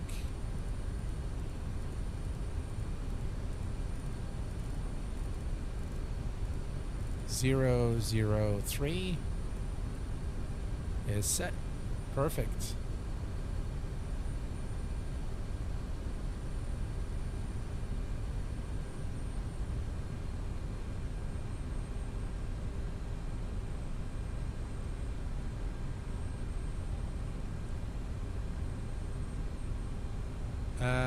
That will be an interesting landing if you make it. Yes, indeed. Yes, indeed. It's going to be very interesting. You can already see the aircrafts flying left, right, and center. Look at that. Look at the crosswind. Look at that. See, that's the runway. So the aircraft is definitely crosswind. Look at the road traffic, guys. Looks so nice. So that's going to be a crosswind landing there. Hopefully we can nail it. But let's see what happens.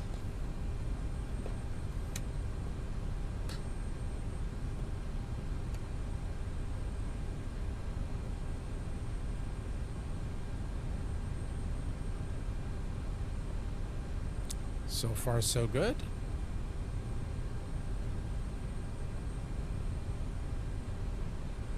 Approach is active.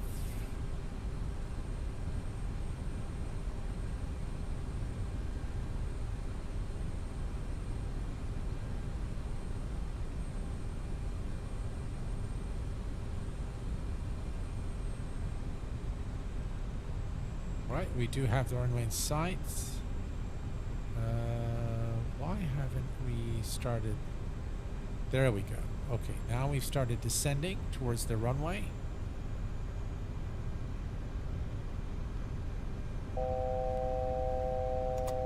Right, let's set our flaps.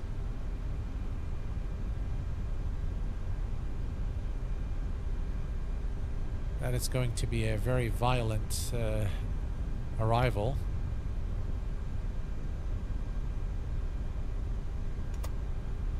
Right, let's go ahead and select gear down. Wow, look at that, guys.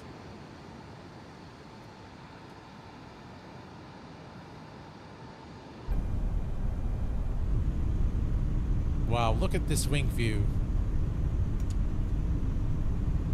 Right, flaps are set. Okay, let's focus on the arrival now. A little more power. 1,000 feet. Wow, look at that, guys. All right, we're going to disconnect the autopilot because that's the fun part. And I will hand fly the aircraft.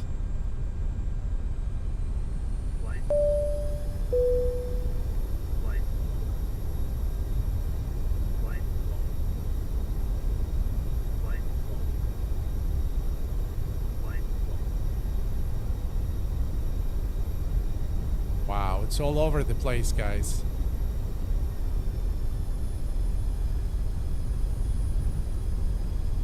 Yeah, 38 knot gusting wind, 19 to 38.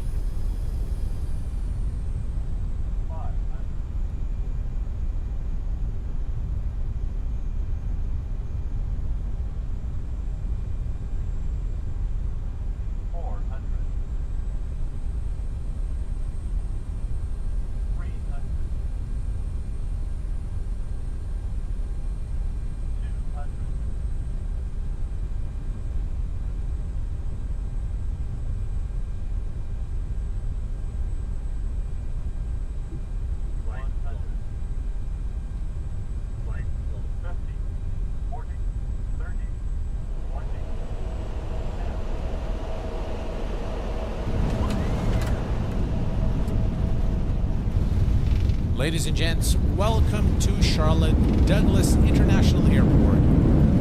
Reversers are deployed. Woo.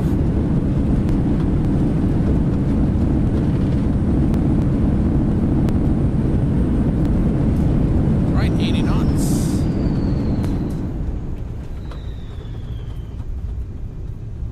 We made it.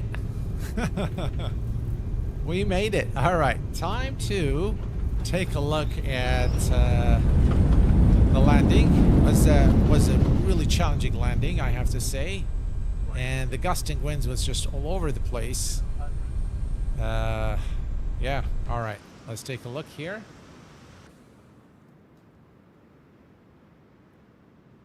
Wow, look at X-plane, guys.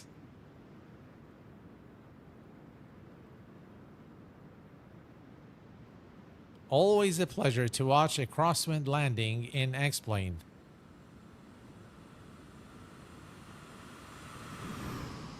What's up with the frames, though?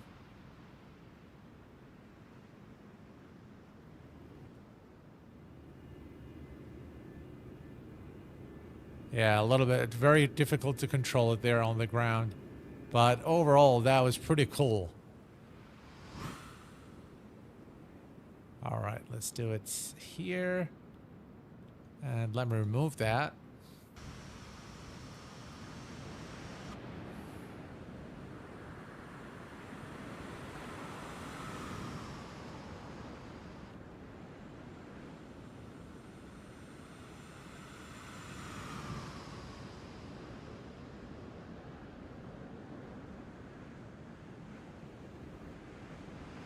Let's see if we can do a different view.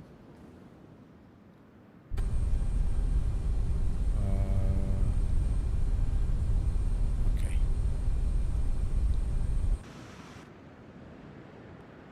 That is the tower view.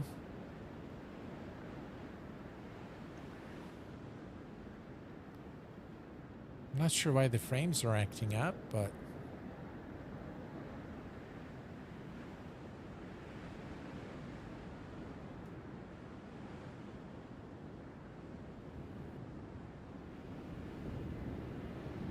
that's pretty cool.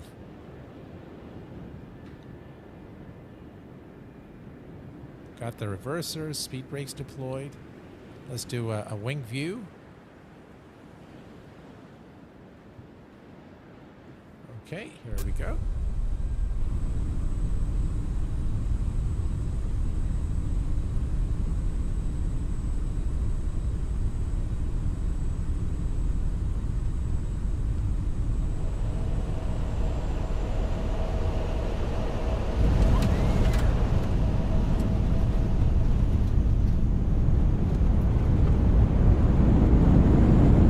Very nice animations, by the way, the speed brakes.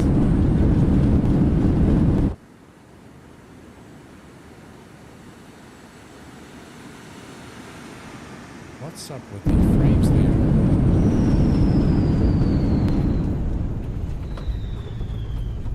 Not sure why the frames are acting up like that. All right, we're going to remove that. Oh, only in replay. All right, well, we've made it safely. Taxi lights on. And what happened to the lights here? Very strange. All right, there we go. Here's the turn. And we'll come here. Start the APU. What happened to the cockpit lights?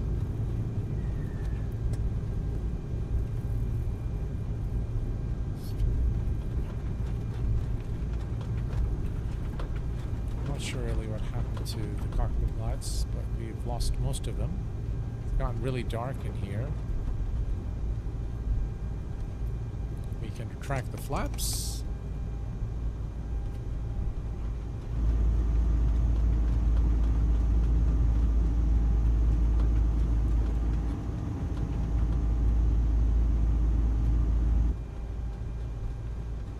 Yeah, it was pretty cool, huh?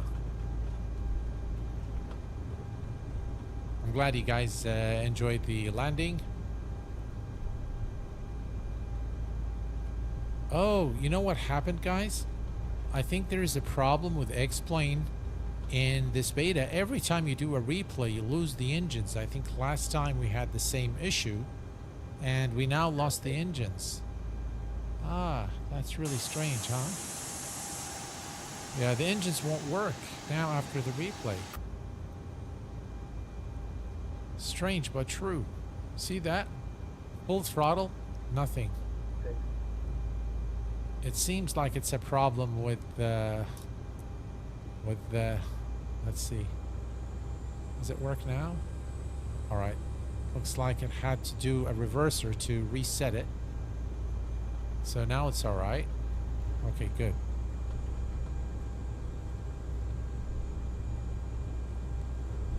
All right, let's take a look here. APU is available. And we'll just find a spot to park the aircraft. A very busy airport, looks like, here at Charlotte.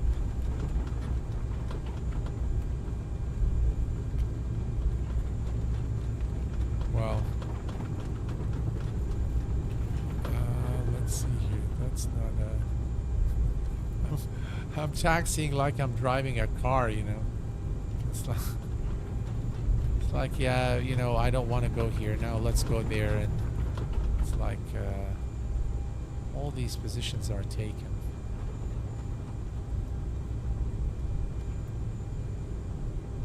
That's one thing I think in X-Plane.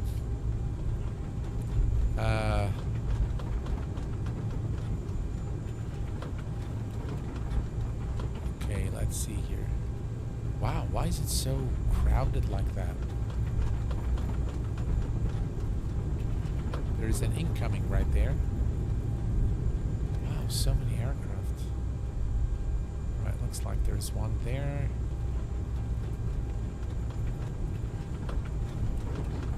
Yeah, it looks like we're just gonna have to pick any spot here. And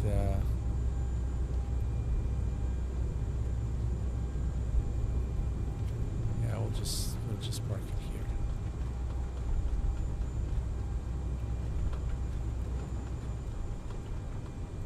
Right next to the other CRJs. Okay. Parking brake is set.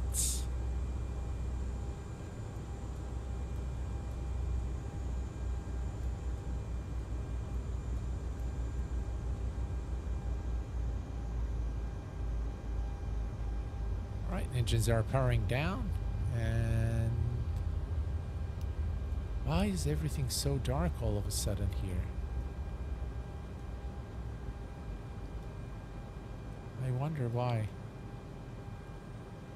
We've lost all the lights. I think it was after the replay. Ah, there we go. Why did this go? I wonder why this has happened. Well, anyway, we're back on the ground, all in one piece. And we can now turn off the beacon light. We'll leave the nav lights on. And there it is. The Deltawings CRJ-700 for X-Plane 12. Well, guys, I hope that you've enjoyed this video or this stream as much as I enjoyed streaming it for you. My final remarks on the CRJ, the Deltawings CRJ, developed in collaboration with AD Simulation, is that it's a really good aircraft as a baseline aircraft. Unfortunately, the aircraft has not been updated since 2024. It lacks significantly in terms of the depth of system simulation. While the aircraft has a really nice 3D model and very nice texturing inside and out, and very reasonable sounds considering the price point of the aircraft, the lack of craftsmanship when it comes to the development of the EFB and some of the aircraft systems, I think leaves this aircraft in a state that would prevent my full recommendations. The fact that the aircraft has not been updated is also a huge determining factor for something that cost $50.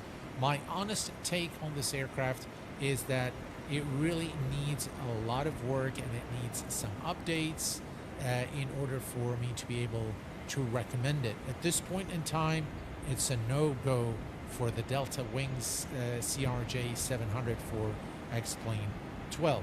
By the way, there is another variant of the aircraft, which is the 900. I have not tested that variant of the aircraft. I don't know if it has been updated or it has any more features than this specific variant, but I assume that it's probably the same. Always check on the X-Plane org store when was the last time the aircraft received an update to ensure that you're getting something that's getting all the love that it requires in order to keep your experience optimal in the flight sim.